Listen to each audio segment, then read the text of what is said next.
Hello, everybody. Tiny Green here. You know, when I do a video, something's on my mind. You know, I don't do videos. Used to do a lot of them years ago, but don't do many of them now. Got rocking a little Rosie, my girl Crackling Rosie, aka Medicine, and Trevor. You got a good one, man. She's putting the work in. She really finished up strong this fall, so that's another topic for another day. But listen, I want to wish everybody a good luck to the start of the season. I know a lot of kids put some work in, and I can't really think of a time where I know of a kid who really put work in who wasn't rewarded. You know, when I mean work, I mean work. I mean, like, one of the things that I keep trying to tell kids is you got to get to the finish line. Like, if you start your grind at the end of August, beginning of September, you got to get right up to the last day of practice. You know, you see kids this year who worked hard for 6, 7 weeks, and then those last 3 weeks, that grind catches up to them. Catches up to them. They want to go to a college visit. They want to see friends play, family members playing games. They get tired. They get injured. You know, and they just can't make it to the finish line. And I always say this: you make it to the finish line, it rolls right over into the season. The problem is when you don't make it to the finish line, that first week or two, here you go, trying to get right. It doesn't always work that way. So hopefully, most of you, we know all of you can't get there because it's human nature. But let's hope that most of the people, got to the finish line. And while I'm on the topic, a little thing about kids: your high school season starts. I don't know why anybody, and this goes to trainers as well. I don't know why anybody is training during the season outside of their team.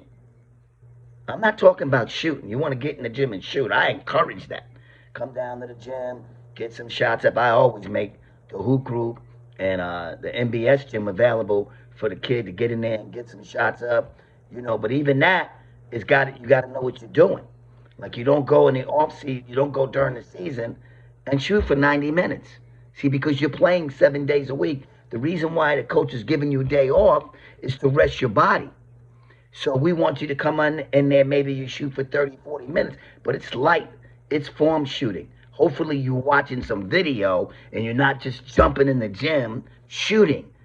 You're watching some video. You're watching some damn video and saying, hey, I'm doing this wrong, that wrong. Why am I doing that wrong? And you're fixing it and you're getting it right in the gym. You're not just going in the gym shooting.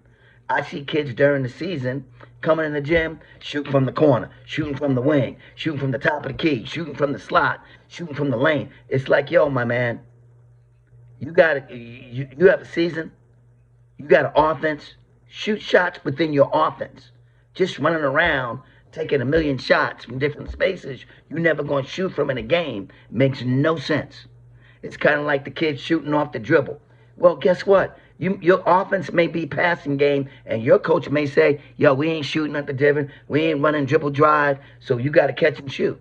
Likewise, you might be in an offense where the coach is saying, we run more dribble and drive, more shooting off the dribble. Where you going to do that? So you got to shoot based on what your coach is teaching during the season. Now, me personally as a trainer, here's another thing. Your trainer ain't a coach. That's why they call his damn name the trainer. We joke around at MBS all the time. The kids go, Coach Tiny. And I say, hey, don't call me Coach Tiny. Do I look like your coach? I'm your damn trainer. Your coach is the person calling the shots. Now, Tiny Green may want you to run ball screens and all of that. And your coach might say, I don't give a rat's ass what Tiny Green wants to run. We running this. And this is what you better be practicing. So running the trainers during the season is not the way to go. You got to listen to your coaches, your assistant coaches, and you have to get a feel from them on what you need to work on. So if you got a mechanical issue in your shot, maybe the coach don't got 20 minutes of gym time to work on that with you. You say, hey, you got to work on this. Now you go to your trainer and go, hey, coach, and work on this. But we ain't playing 2-on-2 and 3-on-3 and 4-on-4 like it's the off season. Like, you got to use some damn common sense. You got to rest your body, and you got to understand you're preparing for your season. So just file out a way. And I really believe this. Any trainer training kids that is involving playing is wrong. You don't do that. It ain't your team. It ain't your player.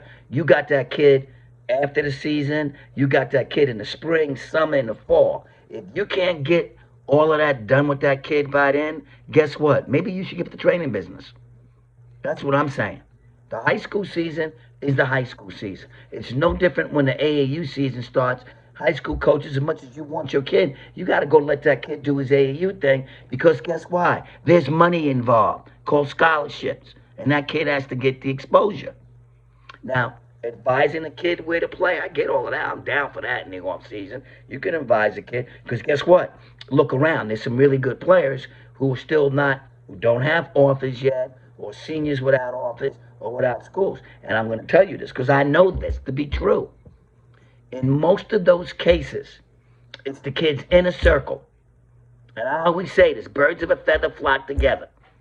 And if your inner circle knows what the hell they're doing, most cases, if you're working hard and you're in the right environment, you're going to be all right. But it's the kids who are listening to the wrong people, in the wrong inner circle, and listen, the politics that are played are ridiculous. And you don't know that until it's over, when you play your last game. And then you go, oh, well, all that politicking really didn't amount to hell of a beans. Don't politic. It doesn't help you. It's like kids come to the gym at MBS, and we got 60, 70 kids in the gym. You know, everybody wants attention. Well, newsflash, everybody ain't getting attention. Okay? Work on your game, get in there and grind. Which gets me to my other topic today with my young kids. Let me help my young kids out. I'm going to try to help you again. Okay? First of all, the 27 class. We have a few kids working, but that class is not absolutely putting the time in that other classes have. Now, some of that is because you got people with their tentacles in the kids, pulling them this way and that way. Now you even got high school coaches saying, well, come here and train here and do this, do that. Okay? But when it comes time for you to sign them damn papers, know what they say? We did all we could do for you. We tried our best. Well, guess what? That ain't going to help you none. And that's why we say to people, especially the coaches, if a kid does everything you tell him to do and you advise that damn kid, you better deliver in the end. We don't want to hear about you doing your best. Did you deliver for that kid? Did that kid get to where they need to get to? But also the kid and the parent has to do the work. Let me give you some examples. You can't, when you're in 7th, 8th, and even 6th grade to a lesser degree, you can't skip workouts. You ain't working out every day of the week. Most of you are playing grammar school or middle school, except the crazy ones who think they're too good for grammar school and middle school. And no matter how much you try to tell them, the grammar school and middle school is going to help them basketball. It teaches them how to socialize. It teaches them how to practice and be on time and be accountable. It teaches them how to deal with bad referees and good referees. It teaches them how to play with bad players and good players. It teaches them leadership. But we have the crazy parents who got a 5th and 6th grader saying, we don't want to play no now because our kid's too good. It's nonsense. But let me get to my point. You got to get in the gym and train. Now, here's the problem today. You kids today are drilled out beyond belief. I cannot watch another kid dribble through a damn cone. I cannot watch another kid jump in the air and do a jiggy move. I can't watch it. I can't watch another kid working on his behind the back, stutter step, skip and go, spin move. Like I can't watch it. See, because that's just drilling. Now, what I can watch, we need to get some kids going in the park, playing one-on-one. And when it snows out, shovel the snow. If you can't get a gym. And put some damn gloves on and play. See, those are the good old days. Now you say, well, Tiny's just old school. Yeah, I'm old school. But you know what else? It's funny. I saw a Division I list of the kids going D1 in the Shore. Well, guess what? About 95% of them are kids through my program. You know why? Because we're hard on them. We don't kiss their ass. And we make sure they fulfill their expectations and they're held accountable. And we don't always say sweet, nice things to them. We say some mean things to them occasionally, too. But the kids know we love them and support them. But you got to do your work. Stop all this drilling. You got to start playing 2-on-2, 3-on-3, 4-on-4. And yeah, there's a time for drilling, but not all day. Everything can't be drilling. Because when you just become drill masters, you're not a good player. You're just somebody good at damn drills. And that gets me to this. I watch tape, and I see all the different trainers doing this stuff, and the kids putting their highlight tapes up and all of that. My thing is, hey, you doing all of that?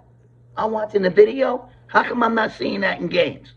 Now, you could BS yourself, and your friends could tell you, oh, you're doing good. But see, I watch tape all day long. All day long, I watch tape. That's why when I tell a coach, hey, a kid can play, I'm usually on the money with it. Why? Because I watch the tape. You talk about it, I watch it.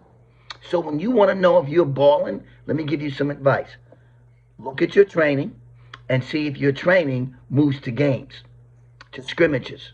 Then you know if you're developing. But just to be running around doing drills all day, and it don't amount to hill of beans come game time, doesn't matter. And I tell coaches all the time, want to get your ass fired? Keep talking about potential. Keep talking about a kid's potential. Because potential ain't never won a damn game. Ballers win games. So you need to become a baller. And that means getting in the gym and playing. Now, with all that being said, let me say this. It's getting harder with this basketball. You got so many people pulling at you, want you to play here, want you to play there, working on your ego. I had fifth graders going, I want to play EYBL. What? Ain't no damn fifth grade EYBL. I got an 8th grade girl saying, we're considering playing EYBL. I asked her, oh, you playing against Michaela Blake's? She was like, what? What do you mean, Michaela Blake?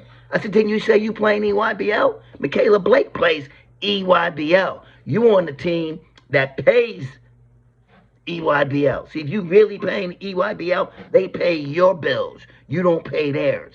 See, these are all the things I'm talking about that you got to get cleaned up, you young kids, and you got to start working on your games and getting focused on the things that matter. You do that, you're going to be right on point. You're going to have a good experience. You're going to get better. And if you're lucky enough, you're going to play to college. And I don't care if it's D3, D2, D1. As long as you love playing and you put the time and energy into it. And I'll tell you this too. Hit the books. Don't be Tiny Green. I can tell you that.